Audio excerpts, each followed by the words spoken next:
When you say need for masks, you mean for quite some time, into the foreseeable future, year, 2 years, 3 years?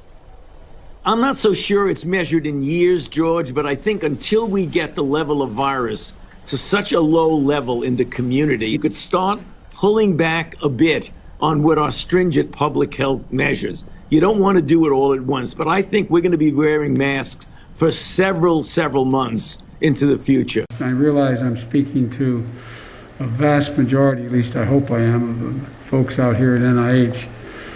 You know that wearing this mask through the next year here can save lives, a significant number of lives. If we can get 70 to 85% of our population vaccinated and get to what we would hope would be to a degree of herd immunity, which really is an umbrella or a veil of protection against the community, where the level of virus is so low, it's not a threat at all, then at that point you could start thinking in terms of not having to have uniform wearing of masks. It is conceivable that you might be able to pull back a bit on some of the public health measures as we get into the late fall of this year. Experts say you can double up with a tight weave fabric mask for added protection. Now, Virginia Tech researchers found that doubling up these cloth masks increases the efficacy from 50 to 75%.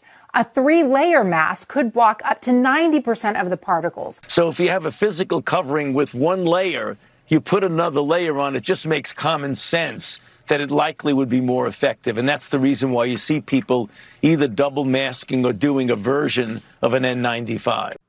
Well, certainly mask wearing has essentially no downside. They're not expensive. Bars and restaurants in most of the country will be closed as we go into this wave. And I think, sadly, that's appropriate. We can see now that somewhere between 12 to 18 months, we have a chance, if we manage it well, to get back to normal.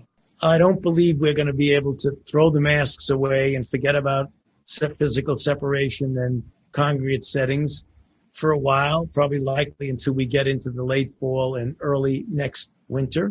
This is one of the misperceptions here. Just because you get vaccinated with that second dose does not mean you should be participating in things like traveling in the middle of an out-of-control pandemic or that you're liberated from masks. Mm-hmm. Everything still applies until all of us get the 2-dose regimen. And we don't think that's going to happen until June, July. So just because you take the rushed vaccination they're going to require you to take, don't think you're liberated from masks. You will never be liberated from masks, plebe. That's the whole point. Submit and obey indefinitely.